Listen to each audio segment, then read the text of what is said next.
Right, well, it's now 13:33, so I'll welcome everyone back to the afternoon session of the hearing into the Saham Toney Neighbourhood Plan. We've now dealt with probably the biggest topic, which was looking at various aspects of the plan as a whole. I'm now going to shut the door. Otherwise, I'll be joined by my puppy, and that will not end well. We're now going to deal with topic B, which is limits of planning policy, this is going to touch on some of the flooding, but also issues, but also in terms of housing, allocation of housing, in terms of the interface between housing and planning. So hopefully James and Lisa will get to be able to contribute this afternoon. We're all here now. Yeah. Okay. Really, a question for both sides is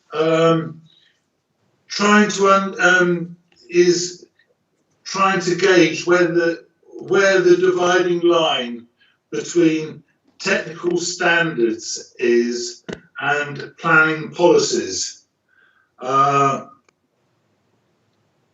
Is there a dividing line, and where is it? Who would like to go first? Andrew? Sorry, Chris, have you got a view from the development management point of view?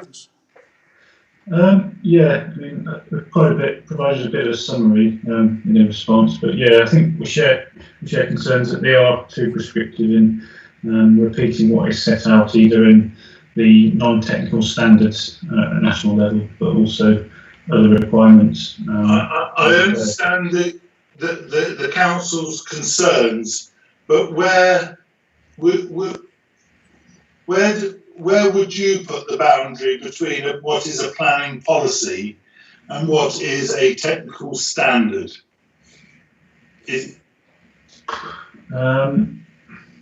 Well, yeah, I suppose it's always a degree, isn't it? What we have is could you refuse a planning application if it broke a technical standard in isolation? Well, yeah, again, we probably look at exactly how important that standard was, that particular breach, and have regard to what it does elsewhere in terms of if it's surface water, how it deals with those other matters. Surface water is not a simple matter. But then you've got to look at the plan as a whole overall as well. I think we struggle to, if there's a very specific aspect which if there's one standard or there's various references there to surface water, in terms of climate change, it's we always seek advice of the experts in terms of lead local flood authority and come to an overall judgment. Yeah, I think. Okay. Can I ask the question, and then I'll ask the parish to come in. If, for example, there was a policy regarding ecology and a need for surveys to be done, the standard of which the methodology and how species are recorded and such like, would you see that as a technical standard, or would you see it as something that is a matter for planning policy?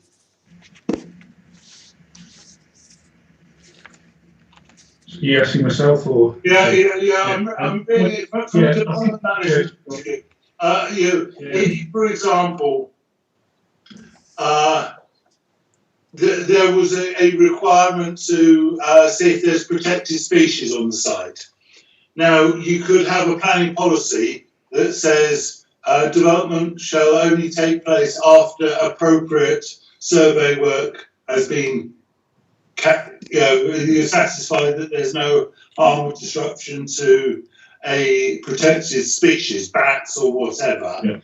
Yeah. Would you think it appropriate in a planning policy context to be actually defining how that survey is done, what equipment should be done, what specifications over what period or whatever?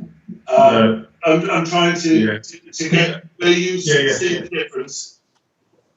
Yeah, exactly. They're quite distinct, and there is on particular ecology. There's particular guidance with how you carry out surveys. It all depends on the type of species.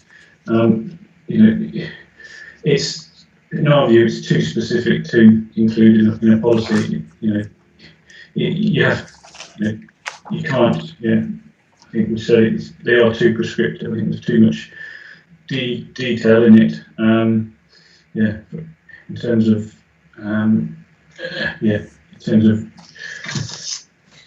how you would amend it, and that's beyond what necessarily. If the standard was to change. It's too. It doesn't allow that flexibility, which is a concern we've got. It's repeated concern we've got in terms of other policies about the flexibility, which it seems to lack in a number of policies. That is that kind of the guidance regularly changes, whether it's flood risk ecology, whether it's the standards of homes. Our policies in the local plan, for instance, HU4, similarly tries to tackle technical document in terms of the standards for spaces for new dwellings, and that simply requires the dwellings that come forward to meet the standards within the prescribed. So there's ways of making sure that it meets a certain standard without having to go to the detail that there are in the policies in the neighbourhood plan, and that's just one example. And for instance, there's a policy with respect to requiring schemes to accord with the Saham Toney SUDS manual. That's fine and acceptable, but it doesn't need to go into the level of detail of the policy as it is at the minute in terms of specifying exactly what it is. That you can just say, as appropriate, all schemes should accord with the Saham Toney SUDS design manual or any replacement of, and other policies. It's just we agree with kind of there are issues, particularly surface water. It's just how that is brought through in terms of the specific policies.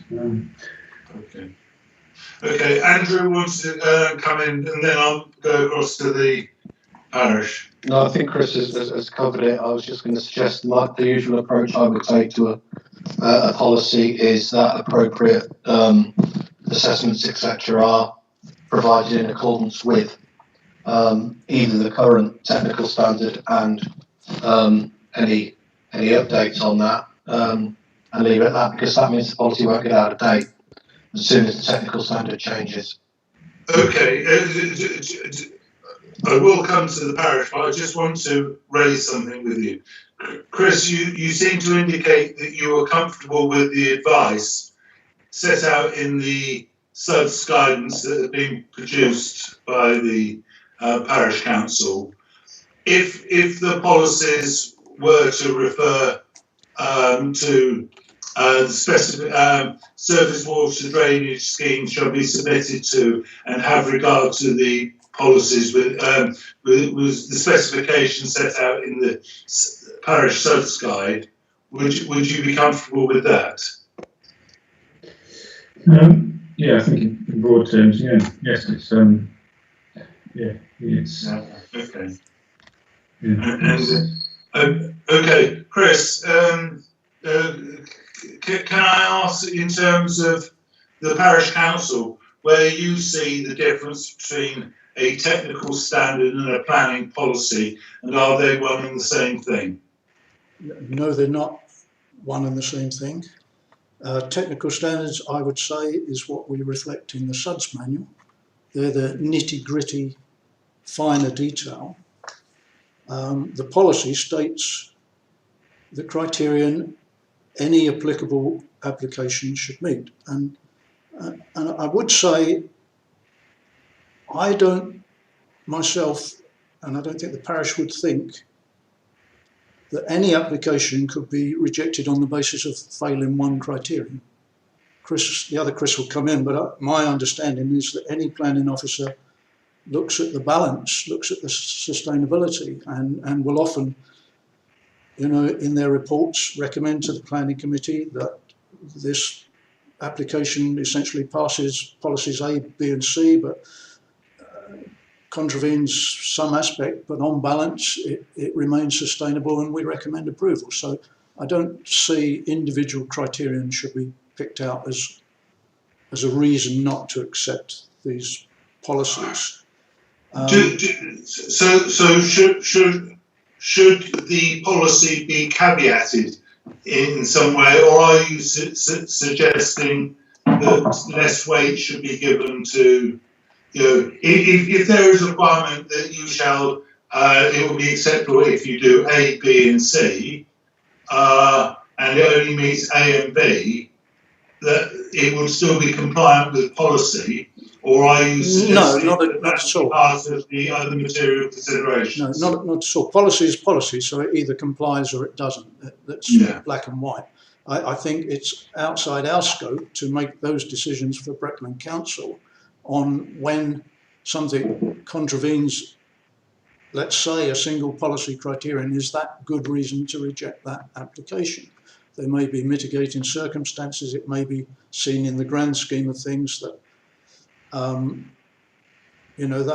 that's deemed acceptable because all the other aspects of the application are positive. So, and I think the other place I draw the line is, and I'm going to refer to correspondence with one of Chris's senior colleagues earlier on this very topic, as to, well, to paraphrase the answer, which I think we've given in the consultation statement. The answer was that if we want these topics to be given weight, we should put them in policy. And the guidance is guidance. We've been told this repeatedly, that guidance is not policy. It's more in the remit of it can be done, but it doesn't have to be. So we've simply taken the elements that we consider to be essential in policy. We wrote the SUDS manual because we took on board the comment about guidance, and we removed an awful lot of policy text into that document as an aid. But as we've seen with our design guide, which has been in place for 2 to 3 years, it's generally not referred to. It so far hasn't managed to be treated in a way that influences any applications in Saham Toney, although it's accepted as a material consideration. So I think that would be a drastic weakening of the approach. Can I ask, is that design guide referred to in a policy anywhere, as opposed to if there was a policy requiring surface water drainage to be designed in accordance with the design guidance? Yeah, policy 3A design refers to the design guide. Initially, that design guide had a small section on drainage. Initially, and I know you don't need to examine all versions of the plan, but just the history, we had one single drainage policy. And it was as a result of consultations that we introduced the different topics and then, as guided, split them into separate topics so that the policy wasn't overlong as one topic. So yes, design guide is referred to in a policy in the same way that the SUDS manual is referred to I was referring to when I asked the question. Is at the time you were saying that the design guidance was being ignored? No, not ignored. Not proven to be a factor in the decision. Is that because of the weight that the local planning authority could give to the neighbourhood plan, bearing in mind the stage it had reached? That was the reason given. As a layman, I struggle with that, and I'm here to be corrected. But my opinion is, whether it's design or SUDS, we have a manual. It's been consulted on 3 or 4 times. It's been. Sorry, I'm asking a question about the character of the design guide. The design guide has. Not the SUDS guide. No, I know the principle's the same, but the design guide in officer's report, or follow-up to officer's report, it has been mentioned that at the time the neighbourhood plan carried limited weight. Yeah, which is accurate. Which is accurate. As I say, I maybe I should take it offline, but I don't understand why material consideration takes limited weight when it's been accepted as that by the council. Okay.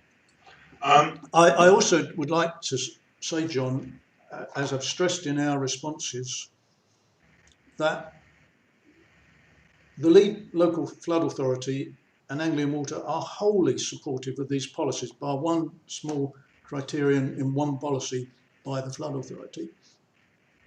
I think that ought to carry great weight. It's true they have guidance. It is also true that the large majority of applications that come through our village, they don't respond to because they don't respond to minor development. And I'm not casting aspersions or anything, but in Saham Toney applications and decision reports, I haven't seen any reference made to a consideration of the lead flood authority's guidance in helping make that decision. So for all those reasons, we think it was necessary to bring forward the key aspects, not every nitty-gritty detail, into policy. So we have a lead local flood authority guidance document that is 40 pages long. We have perhaps the most well-known and used national guidance on SUDS, which is over 900 pages long. Or we have about 5 pages of Saham Toney policies that bring everything together in a very, by comparison, concise way, in a step-by-step process that should be easy to follow and will give reassurance that all parties to the development process are looking into this very serious problem with the right degree of thoroughness. Right, yeah. Okay, can I ask, Chris, if, for example, the technical standards regarding the rate of runoff, which is referred to, I think, in the non-statutory guidance that comes from, is it DEFRA, the DEFRA guidance, if that was to change and had a different runoff rate, would the policy, the planning policy that sets the guidance at so many litres per metre per second, would that be, the planners would at Brecon would still have to work to the old one or the new one? Well, we would work to the new one, being the most recent, up to date.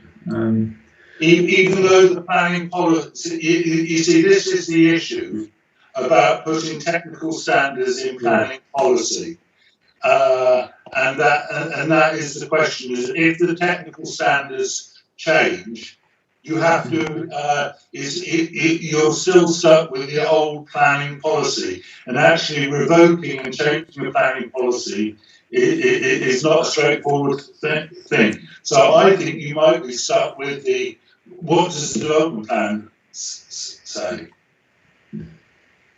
You're homing in on one subclause of P8B 1.1d, which refers, of course, only to if satisfactory greenfield runoff volume cannot be achieved. I take your point, and I think the way around that, as is used in other policies and was probably an oversight here, is to say, or, at 2 litres per second per hectare, or any updated information given in whatever the right guide is, because we've done that in a variety of policies. Why would it not work that the policy should refer to not increasing greenfield runoff unless an acceptable scheme has come forward in accordance with technical guidance, rather than being specific? Okay, I go back to the fact that technical guidance is not policy and is not uniformly or always applied, it seems to us, in decision making. Now, all the technical guidance tells us, and it's based on practice, that 2 litres per second to hectare is a very slow rate, and it won't cause a problem. So I can't see why that guidance, science is science. The nature doesn't change. If 2 litres per second per hectare is an adequately slow release of water today, I have no perception of why it might not be tomorrow. Chris Hobson? Yes, I suppose I'm really saying that, we're not just disputing that, we're saying, well, what's needed in a planning policy. As John has said, you can have a policy that quite clearly says it should accord with a certain standard within a document, but still, if it doesn't accord with that, it's contrary to policy and it can be refused. And isn't that the case, that serious weight could be given to that policy and serious consideration should be given to rejecting that application, or more likely that you and your colleagues would go back to the developer and say, look, at the moment you're failing this serious criterion. There surely is a way you can overcome that. Could you go and have another look at things and come forward with a proposal that meets the requirement? Surely that's the way you do these things. And the question we will come on to is whether that conversation takes place before or after the planning application is decided, because if, for example, the development can't take place until the developer has demonstrated it has achieved that level of rate of runoff, the condition would not be discharged, and therefore work could not commence on the development. It's a question. Okay, we have some strong views on conditions versus applications, but I'll wait till you come on to that point to get into that. Right. Does anyone else want to come on before I move on? Has any the advice was given in terms of the lead flood authority? Have any other parishes and neighbourhood plans adopted the same approach in Breckland as being promoted in Saham Toney? That's a question for Breckland. Or Susan, do you like to come in? I've got my microphone on. As far as I'm aware, no, this is the only parish that's taken this approach, and we have had 6 plans made to date. Okay, thank you. I'm not sure that's particularly relevant, because the fact that other villages may or may not have flood problems or didn't decide to do it. We have lots of things that we've addressed in far more detail. Other Breckland plans don't allocate sites, but we're not being told we shouldn't allocate sites because other Breckland plans don't do it. So I think that's a bit of a tangential comment. If the county council produce a surface water management plan for the covered Saham Toney, would that be a material change in the way that surface water issues had to be addressed, or again, is it the preeminence of the development plan policy that would overtake that? Chris, Flo. Oh, I thought that was going to be a question for the planning team. Okay, I will answer it. We would welcome such a document. No disrespect to the flood authority, but it has been promised over time, and resources, etc., mean it hasn't come forward. I can't make a specific comment as to would it replace policy without, of course, seeing it and knowing when it would come out. So I think until such a document is there, policy must be in place. And likewise, I would always think that such a document would be a material consideration, which is, in my understanding, lower down the considerations than a policy statement. Okay. Can we have a look at the local plan policy, EMV 9? If people got it to hand. Yeah. Can I, that talks about the location where risk has been minimised, mitigating through design and implementation of SUDS. And it goes on to talk about the surface water mitigation measures to minimise its own risk of flooding and should not create flood risk in other areas. Particular care with regard to habitats because of water sensitivity. Is there anything in that policy that the parish has a particular problem with? Not a particular problem, other than there is some ambiguity with regard to the volume of runoff, which is equally as important as the rate. But sorry, that's from the next paragraph. Yeah, to clarify, I would say in as far as it goes. But it's a local plan. It can't hope to deal with local issues, and that is the role of the neighbourhood plan. And there are a whole range of such issues that we feel it's entirely right the neighbourhood plan should expand on, as it has done. Okay, but there is nothing in there that you did as a starting point. You are adding local detail. As a starting point, we don't have an argument with that. Okay. If it goes on to say the onus will be on the developer to show that the proposed development would not increase greenfield runoff rates and vulnerability of the sites to surface water runoff from existing or predicted water flows. So that is dealing with the issues that are covered by the rate of runoff. And actually, it's probably more conservative than your policy. Am I right in thinking? No, not at all. Our policy adds to EMV 09, so EMV 09 must still apply.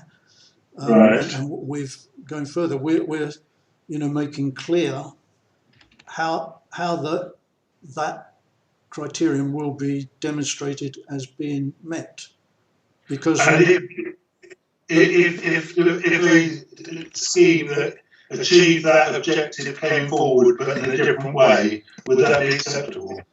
I can't comment without seeing such a scheme. I would review that application and say, yes, it is, or no, I objected because a flawed method has been used. Now, wouldn't it be much better that everybody has certainty that doing it in this way is a result of, it's not something we've just made up. It's taken from experts, and everybody's clear from the outset that that's the way it should be tackled. So there's no room for or need for anybody to go back and say, well, is that okay that way or not? Other one did it another. That's just wasting time and money and leading to uncertainty that doesn't help anybody. but that is the parish council being prescriptive as to that there is only one way of doing it, No, rather than it being outcome specific, and it's up to the hydraulic engineer or whatever to come up with a solution that achieves the objective of what the policy is seeking to do. no, I disagree. I disagree. We're allowing them to do that within the criteria, you know, Okay. the baseline, for example, the 1% AEP case, the 40% climate change. That's not up for grabs. He can't present 20% climate change and justify it because it's just not acceptable. He can't ignore the 1% situation and say it's okay. I've dealt with it for a different case, therefore it's okay, isn't it? That's not correct. So we are saying appropriate measures, but within specific criteria. So there's adequate flexibility, but a specification for how you achieve any one of a number of schemes that might meet the overall requirement, which we all know is to restrict or limit runoff. Okay. Rachel, you want to come in? Thank you very much. I think without a doubt the scope for the Neighbourhood Plan to add value to those principles established in the first paragraph of policy EMB 09. I think in practice what is happening is it works very well in fluvial flood risk zones, so zone 1, 2 and 3, as defined by the Environment Agency. I think planners, there's clarity on what is required. I think the problem is, even though the wording of this policy, there's nothing in principle wrong with it, in practice, the risk of surface water flood risk is overlooked, even though this policy states that it should be considered. The other thing that's happening in practice is any schemes less than 10 dwellings, the lead local flood authority are not getting involved in providing that level of added support to the applicant or support necessarily to development control officers. So it does fall between the wayside, and there is a role to bring to the forefront those additional policy requirements. I think it's probably worth at this point that Chris has referred to planning applications that have come forward and officers' reports and so on. But I was looking with interest at the consent that was granted on the site that was very recently granted, and the site that's allocated in this plan, STNP 9, I think. Yeah. And looking at the officer's report to see how drainage of flood risk was put forward, because that's one of the sites that the lead local flood authority was very concerned about at site assessment process, and we went through the sequential test and so on and so forth to make sure where development could take place. And it wasn't picked up. I mean, the officer's report specifically says this is not in a flood risk zone, because it's not. It's not in a fluvial flood risk zone. But I think an implication of that is, therefore, we don't need to require SUDs. But surface water runoff is a problem regardless of where you are in this vicinity of Saham Toney, because it adds to the pressure within the existing drainage infrastructure, and I think that is overlooked. But in that particular case, the applicant actually went through the policies in the Neighbourhood Plan and produced a drainage strategy in line with those policies, which helps smooth the process of bringing forward a scheme that the parish council can be confident doesn't lead to an increase in flood risk in this parish, and utilise opportunities to reduce overall flood risk. Rachel, are you aware of the written ministerial statement on SUDS? Yes. What's the threshold? So the threshold in the SUDS is you have to have it on major development proposals, regardless of where you are. But the threshold is if you're in an area of flood risk, yeah, you need to incorporate soils. So the question is, what is an area of flood risk? An area that is subject to fluvial flood risk or surface water flood risk. And there are proposals going through at the moment proposing to change the NPPF, which kind of designed, I think, to exemplify that we're talking about all sources of flood risk. I'm 100% with you, and I'm aware of the consultation version, but I have to do it in the basis of existing. And it talks, but that also talks about risk of flooding from all sources. So it's not a new concept. And in fact, if you look at the EA flood maps, it identifies areas of risk to surface water flooding and classifies them as low, medium, and high risk, and it differentiates in terms of velocity and depth of flood water. So it's the issue is, in terms of the Lead Flood Authority and where they're consulted, the Development Management Procedure Order says they only should be consulted on schemes more than 10. And that's, I think, why the issue is coming back. Well, why isn't Breckland consulting the Lead Flood Authority on schemes that are less than 3? Because that's what the legislation sets out as a threshold. Chris Hobson, and then I'll bring Chris. Sorry, I was on silent. Yeah, just to pick up on a few points there. Yeah, I mean, the Lead Local Flood Authority do have their own guidance, which I'm sure the parish are aware, which sets out when what schemes they will consult on. Now, they are aware of specific issues in Saham Toney, and so are we. And to my knowledge, I understood that as part of current proposals, the Lead Local Flood Authority do monitor the weekly list, so the planning authority issue a weekly list of planning applications.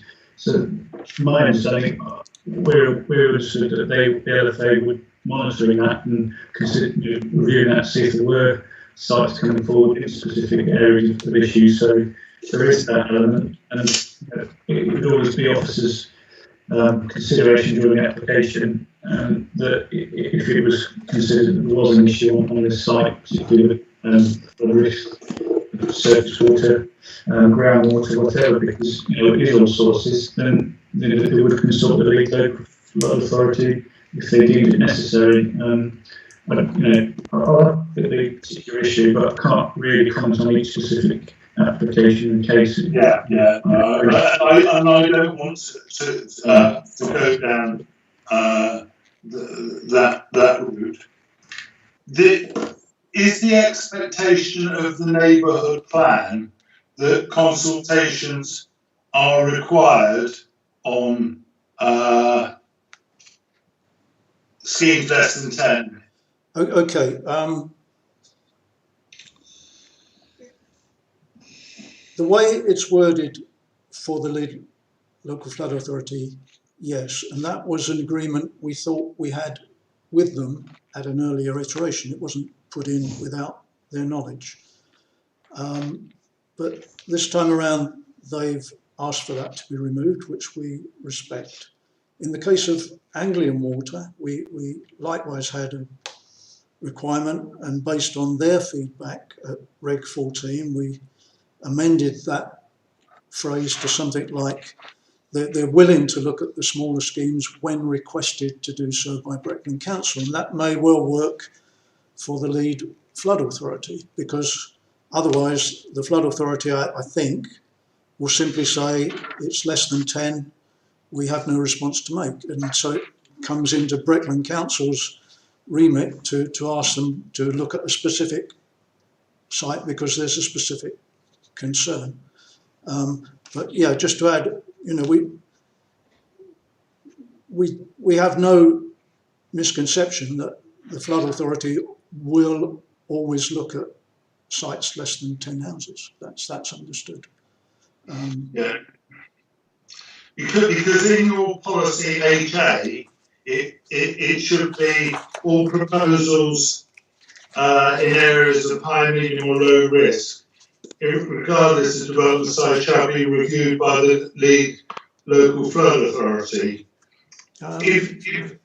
Sorry, which one are you? I thought that was... Oh, yeah, no, and that's the one I'm referring... Yes, John, that's the one I'm referring to, that the flood authority had a representation on, which we respect.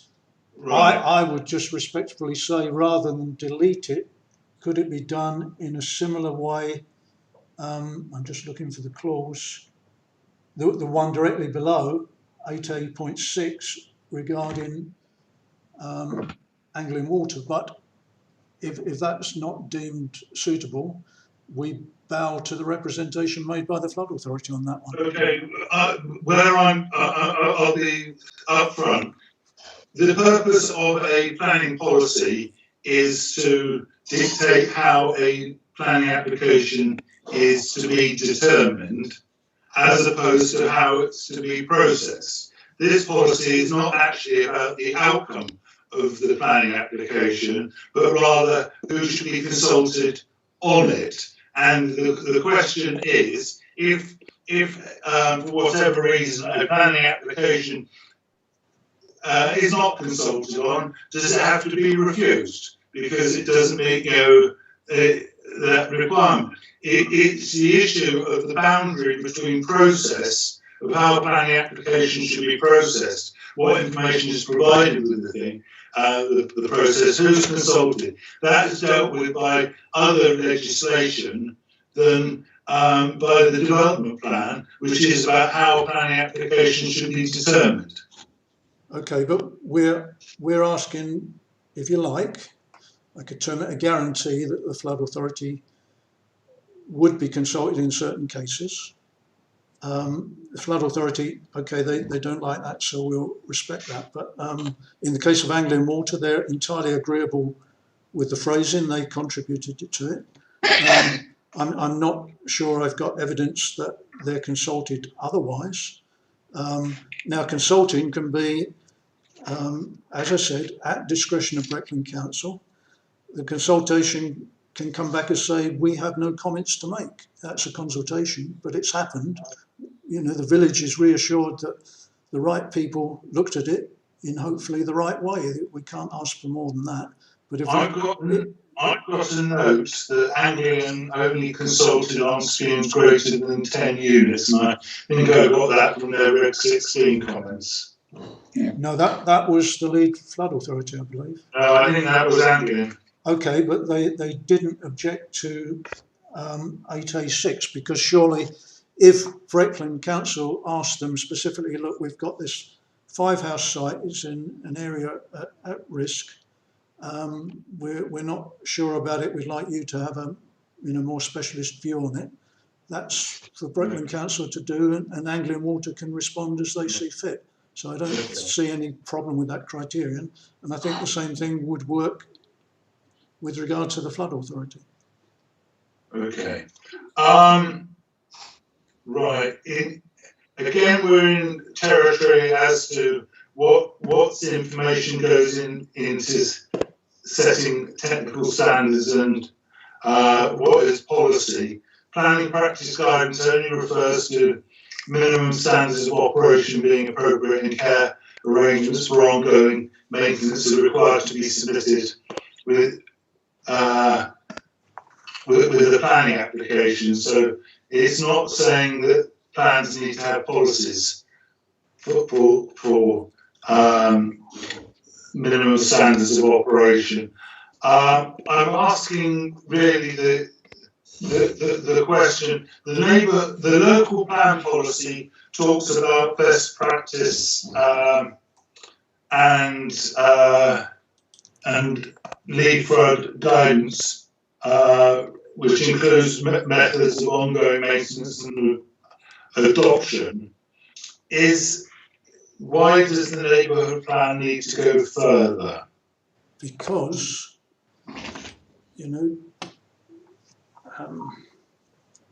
what's said in a theoretical policy and what happens in practice do not always match up. That is why the village has many, many concerns about this problem. They want some rigour, some robustness. They don't want to move out of their houses for 6 months at a time because a new site came along and caused their home to be flooded. They want some certainty that their neighbourhood plan offers them the right sort of protection against those events. And I struggle that anyone would want to prevent them having that certainty. This is... We're not being prescriptive on the manner in which that certainty is achieved. There are 100 ways to achieve certainty. It will be different on a 3-house site or a 50-house site. Of course it will. The mere fact, as Rachel said, that an applicant took into account all the relevant policies, although he had no need to do so at the time he made the application, found no difficulty in doing that, bore the cost of doing that at his own free will, and presented what I would call a model application that the neighbour plan group, the parish council and others got behind 100%. And it went through, I'm not going to quote numbers, but a lot quicker than various other applications have gone through in Breckland. Okay, we're going to return to more other flood questions in a moment. We're doing this under the heading what I call limits of planning policy. What can planning policy achieve rather than anything else? And I just want to look at now moving on to the allocation of social housing, which somewhat unusually the neighbourhood plan is proposing a policy covering the allocation of social housing. Can I ask Breckland, and I don't know whether it's Jill or Andrew or James who would be best to explain how your local plan policy works in terms of social, whether it says anything about social housing allocation, and also what your housing allocation policy says about local connections. And I want to try and pull the two together. Who'd like to go first? I'm happy to go first, just to give you a bit of background. Hi, Lisa. I don't know if you can see me at all. Yeah, no, nice face in the background. Thank you. I did that with my son, so thank you. So, policy 2D in the neighbourhood plan on affordable housing, it refers back to the local plan policy HOU 07 of affordable housing. Within the local plan policy on affordable housing, we also make reference to our housing allocation scheme, which is our housing register, where we hold all our affordable rented homes for people who want to access those homes. So there is a connection between them. We had a new housing allocations policy that was adopted last year, and within that we've got a new section on neighbourhood plans, which specifically states that where a neighbourhood plan allocates sites in excess of the minimum requirements specified in the local plan, that additional housing can be for local needs with a local connection. And that's the local connection criteria they can have on those sites. How does that work? Does if for example, the minimum requirement for Saham Toney is 33, and it provides housing for 33 up to 70, would the 33 houses have to be delivered before the local connection comes in, or is there an issue of if say the housing was the minimum number of houses were delivered for the settlement, but it only came in on small sites that were below the threshold and didn't have to then deliver affordable housing. Would anything balanced above that need to be meeting local connection? James, you Thank you. We are satisfied with the approach that the parish has taken on this, in the specific sites have been allocated for meeting the 33, and it is the sites that are in excess of those which are also identified in the plan, which would then have the local connection applied. We think this is an admirably clear approach. Looking at the site allocations, am I right in thinking that the only sites where that would have yielded affordable housing, the only sites that are above the threshold are the ones that are being identified for a local connection? No. Site 1 yields affordable housing. That's the 10. So any others? Let me just go through them in my mind. I don't think so. No, that's the one. No. So the point, site 1, how many affordable units would a scheme of 10 be expected to deliver? 2 plus £30,000. So £5,000. Sorry. Right. Okay. So it'd be two houses, and that would be available. Yeah. For needs affordable housing, and then all the other sites for local connection. Is that right? I must confess I had missed that nuance. Yeah, no, when I looked at it, so the STN, P4, P7, P16 all fall within those additional sites, and then Christopher has just mentioned STN P1, which is an extra one as well. Yeah. But just to make clear that affordable housing is split between affordable rented and intermediate housing. So we have a 70% and a 30% split between rented and shared ownership on those kind of sites. Right. I don't know who would be the best person to ask, but the neighbourhood plan at Swanton Morley was mentioned, and got my juices going, because I looked at the examiner's report, and I quote, the policy is not a land use planning policy, and indeed has no basis in planning law. The allocation of social housing is a function of the Housing Authority under Part 6 of the Housing Act, and in framing an allocation scheme to determine priorities, the Housing Authority must ensure that reasonable preference is given to certain categories of people and have regard to certain circumstances. The Swanton Morley policy seeks to give preference to local people or those with local connections, without consideration being given to other categories such as homeless people or those living in sanitary or otherwise satisfactory housing conditions, contrary to the requirement of the Housing Act. And then it goes on.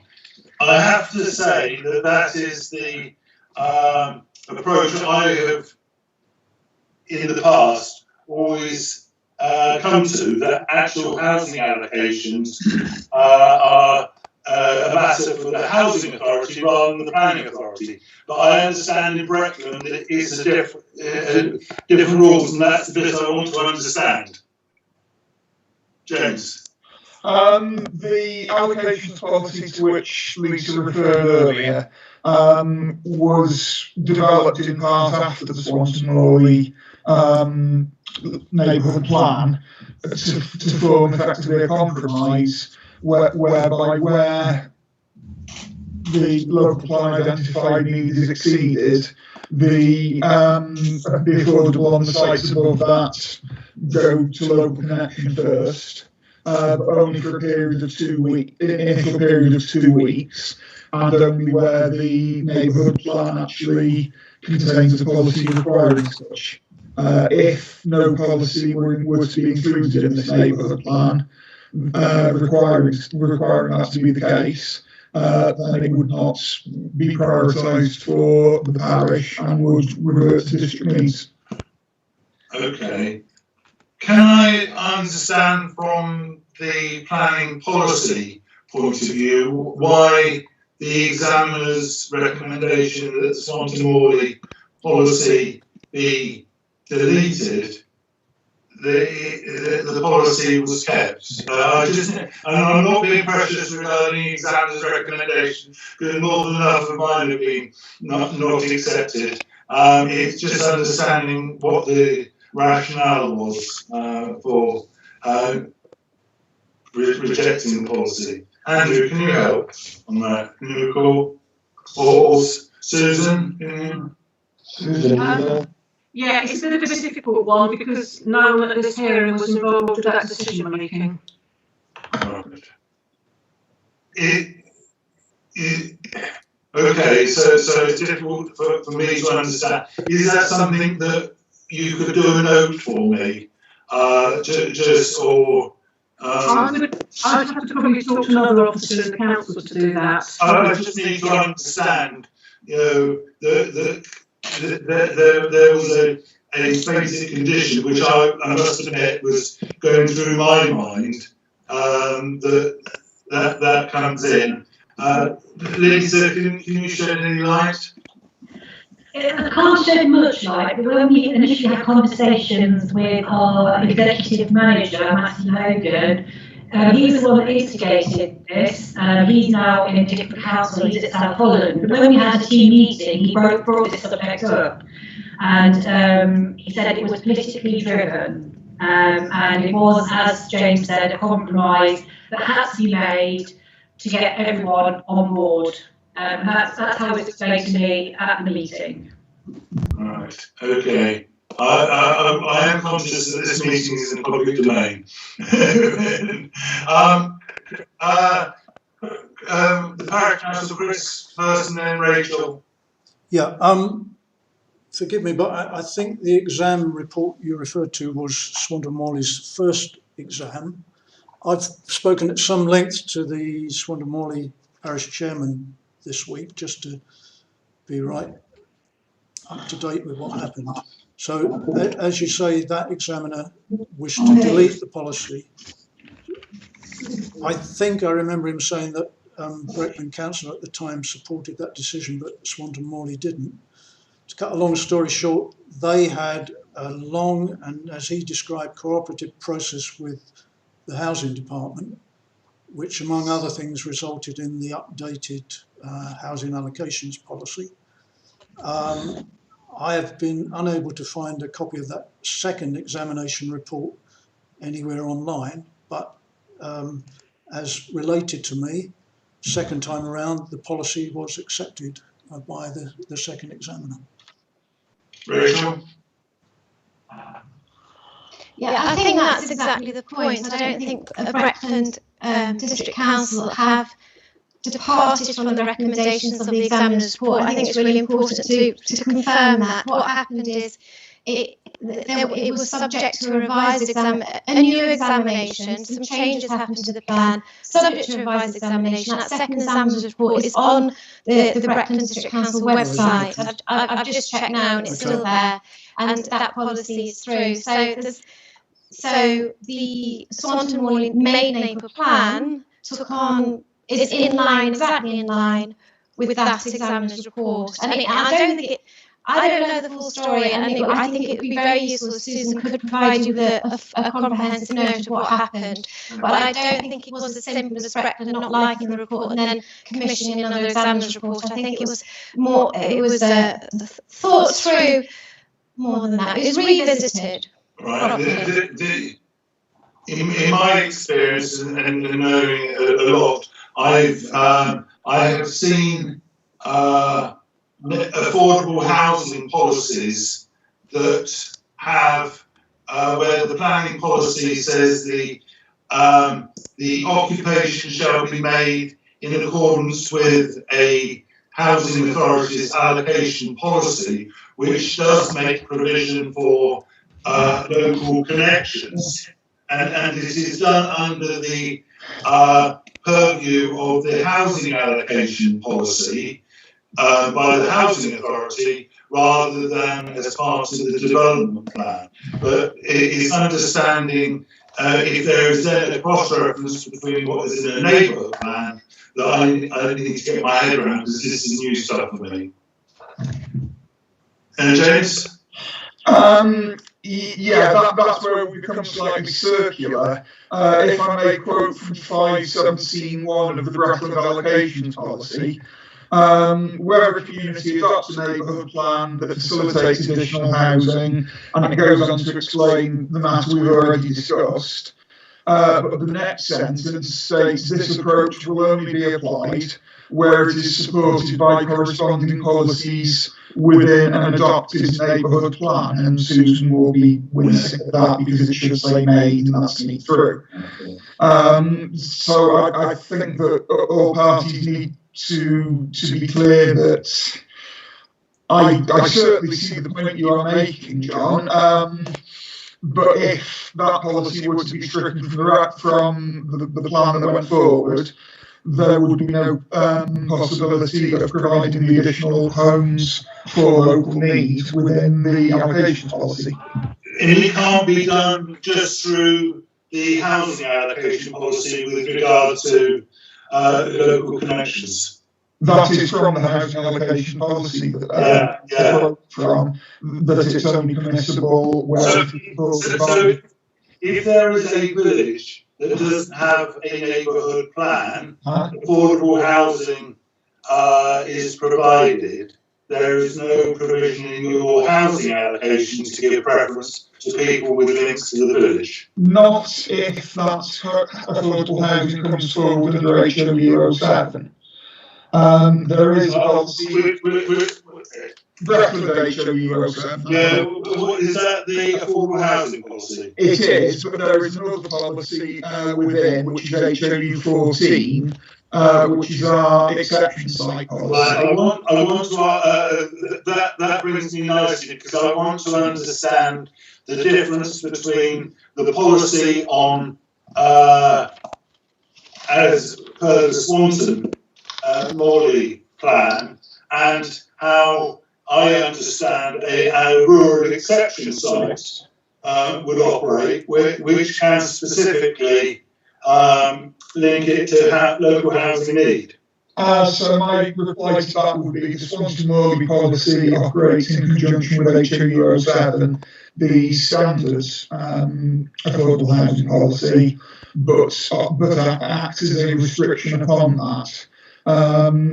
As far as I'm aware, and Andy, jump in if I'm wrong on this, the only way in which our policy permits local connection on something developed under HOU 07, which covers all allocated sites, is via this restriction in the allocations policy. A rural exception site under HOU 14 would be on a site which could not be allocated and would otherwise be not permitted for development within policy, i.e. it is an exception to policy, and therefore the rules are somewhat different, and in fact a local connection criteria is mandatory under that policy. Yeah. Okay. Rachel and then Andrew. Yeah, thank you. Just on that point, going back to policy HOU 04, which, so without a neighbourhood plan in place, it allows in principle edge of settlement development. It's an unintended implication of that probably, it rules out any likelihood of a rural exception site coming forward. The same Toney Neighbourhood Plan, by bringing the development back in, focusing the development back in, plus allocated sites, allows again for rural exception sites, so that's one of the exceptions which will apply. So for the local, it's just a point worth making. Okay. Andrew?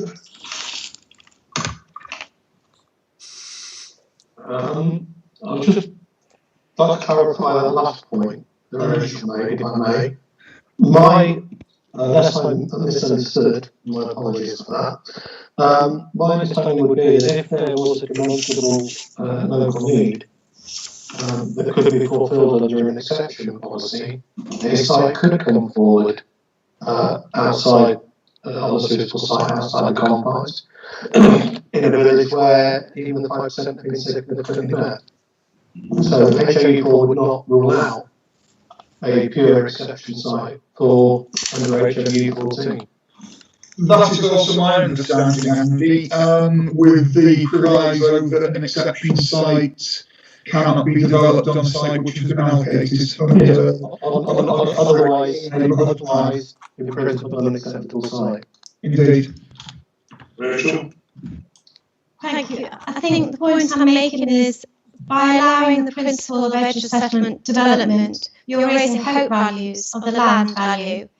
So the incentive for a landowner to work with the village to bring for a rural exception site is significantly lessened if that same landowner can bring forward the same site under policy HAE4 and make more money. Yeah, if I can just come back. If for example, in Saham Toney or any other parish, the 5% had been significantly and demonstrably achieved, then the only way that a non-allocated site could then come forward is under an exception site. Yeah. The hope value disappears once the policy has been fulfilled. Or within the settlement boundary. It would be unlikely to come forward within the settlement boundary.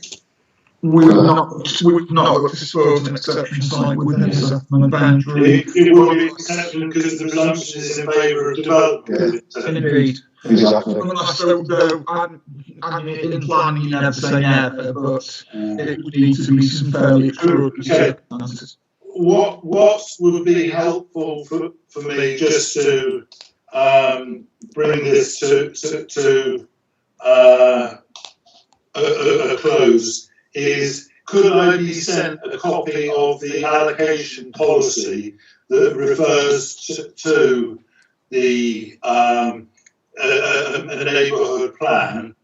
And I will inbox Susan immediately. yeah, and then in the light of the fact that the allocated sites would only be delivering 2 affordable houses without any restriction, is the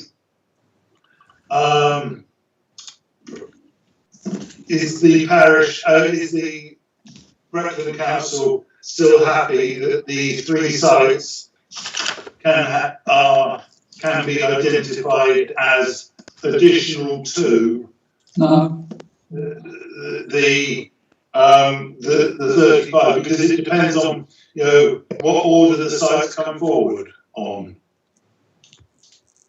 Right, I didn't explain that well.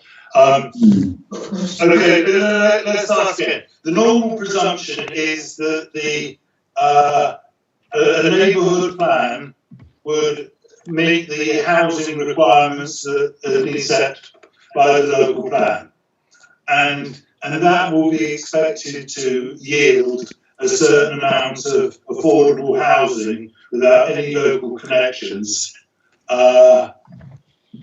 in accordance with the normal local plan policy. If then anything above that figure is then allowed to be the percentage of affordable housing above that 33 units is then subject to the affordable housing having a local connection. In this case, actually only 2 of the 33 houses are affordable houses without a local connection. Is Brecon Council happy with that situation? Lisa? I would say yes, because we have the 2-week limit. What we don't want with these local lettings policy is to have them sitting empty. because we have got a significant demand for social properties, or social rented properties within our area, which is increasing all the time, especially in the current climate and with the ban on evictions coming to an end at the end of March, with people being unemployed on furlough schemes, you know, the need is going to be there. So with the 2-week clause, let's just have them to the local people for that 2-week period, and then if we can't find anyone within that 2-week period, it falls back to our Breckland allocation policy. But what we need to raise is the way it's worded in the neighbourhood plan at the moment. It uses the words hierarchy of priority, whereas what it should specify is it's a criteria, so you have to meet one of those criteria. So which policy am I looking at? So I've got that in front of me, but John, Lisa's referring to the last few words of P2D1 before it gets into the bullet points. Using the hierarchy of priority, your preferred wording is criteria. Yes, criteria. So they have to meet one of those criteria. Literally or after each of those criteria, rather than and. Yes, yes. Chris, I just want to get that clear in my mind before I comment. Are you saying, Lisa, that, for example, if someone meets item D, they would have equal preference to somebody else who meets item A? Exactly, Chris. You're exactly spot on. So they just have to meet one of those A, B, C, or D, and then they'll be eligible to bid on a housing register for that property. Okay. It won't give any preference above any of the others on that A to D list. That's not what it does. And how would you deal with it if there were, say, 4 affordable houses that come forward, and you have 10 people on the same part of the register who are looking? How would you then cope with that? So I knew you were going to ask that question. So that what they do then, the housing options officers we have within Breckland, they will determine the application on a case-by-case basis, and it's based on their situation, so their medical needs, how high a banding they're put in. So are they gold band, bronze band, silver band? Are they emergency bands? So, for example, are they fleeing violence? Have they got a flood or a fire situation going on? So they'll be categorised by level of importance, which is categorised in our housing allocations policy. Okay, so understood. That's why these matters are not really a matter for the planning system as opposed to the housing allocation. No, I've understood that. And Lisa, do you happen to know, presumably that's the way you apply it for Swanton Morley? Yes. Yeah, okay, well, having heard that, unless Rachel disagrees with any, I'd be happy to accept what Lisa has proposed for that change of wording. Okay. Good. Right, moving on.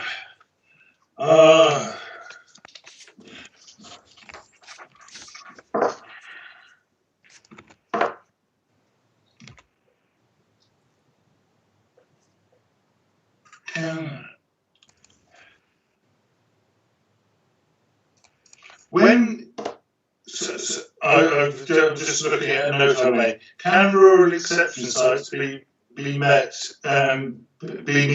identified local needs? If an exception site comes forward about meeting local need, is that parish specific, or could it be a wider area beyond the parish? What are local needs? Is that normal housing needs or parish needs? James?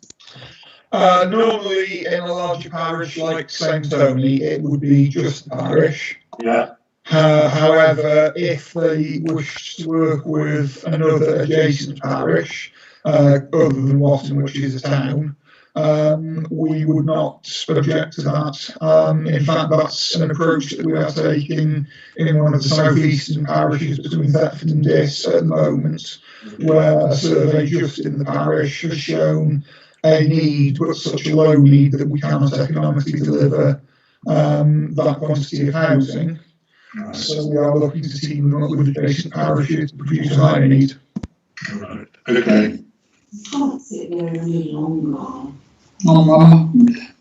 I'm sorry, Mrs. Hinkins. We're all got to sit here a bit longer. Sorry, go on. I just asked to have a coffee. I said, yes, please. It's just that you can't Please.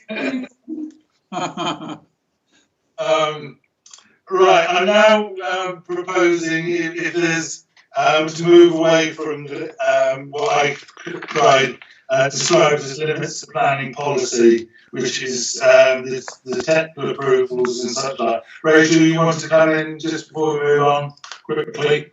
Just before we move on, and very quickly, in your questions you asked about available information on housing need, and I've just realised that we didn't mention the information that's set out in the housing needs assessment, the Saham Toney Neighbourhood Plan. It talks about people on the Help to Buy agency and the people on that register, as well as the housing register. And you asked that question. I don't think we'd answered it. So it's just to flag that up for you. Okay, but my understanding is that you're not extending the local criteria to anything other than the affordable rented sector. I got that as the clarification that came on Monday. Chris? Yeah, yes, correct. I think there's just perhaps been a confusion either on your part or the council's part that policy 2E, when it uses the word affordable, it's using the overall term affordable rather than the housing allocations and government definition of affordable housing. It's housing that people can afford in that simple sense. So there is a distinction. That please don't mix up policy 2E with policy 2D. They serve a different purpose. Just to answer your question, John, about whether the local connections applies to affordable housing to rent only. So the policy at the moment doesn't specify that, but that was the assumption. But because the basis for that was, I don't think there is a mechanism in place to place a local connection criteria for anything that involves shared ownership. But Lisa and James actually might have better information. So if I wanted a shared ownership property, I don't register with Reckland on the housing needs. I register with a Help to Buy agent, and then it's up to me to look similar to you do through market housing. But I'm wondering. I mean, Lisa and James are the experts on this, not me. But that was the reason why I think it's only limited to affordable housing to rent. Indeed, Rachel, that was also a council representation that it should be limited in that way. And just looking at the definition of affordable housing that is used in the MPPG, PPF rather, things like starter homes come on under that. And I don't think that there's any mechanism for the local connection to be imposed through those. But there may be. I think Lisa might have the answer. I'm going to have half an answer, and James can help as well.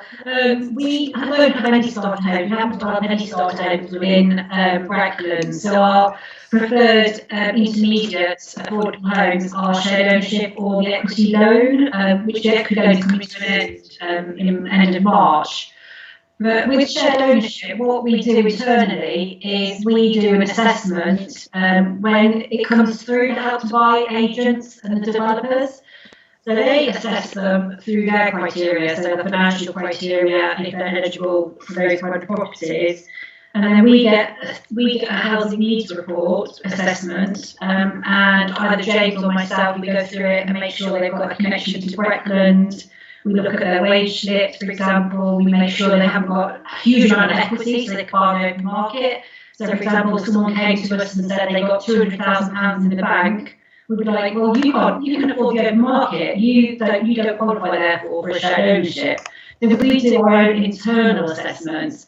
So I don't know if that kind of answers the question. But would that be subject to the 2 week? Would people have to have done the deal in 2 weeks? No. It's not going to happen, is it? No. James? What I would say is we can possibly put local connection on the shared ownership as well, but if nobody came forward within the 2 weeks, and that's making a formal approach, filling in an application form that takes half an hour to do, rather than, as you pointed out, doing the deal in the 2 weeks. So if nobody made the formal application in 2 weeks, it would then be thrown open to the district. Sorry. The issue, I think, in my mind, is the question of housing need, as opposed to people with a housing connection. If someone can afford in the village,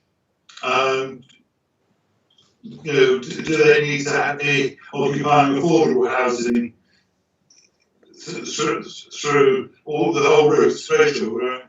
Yeah, but to be accepted on the housing register, you have to be eligible for affordable housing. So it wouldn't allow non-eligible, just because you've got a parish connection, you don't just get access to affordable housing if you don't have affordable housing need. That wouldn't happen.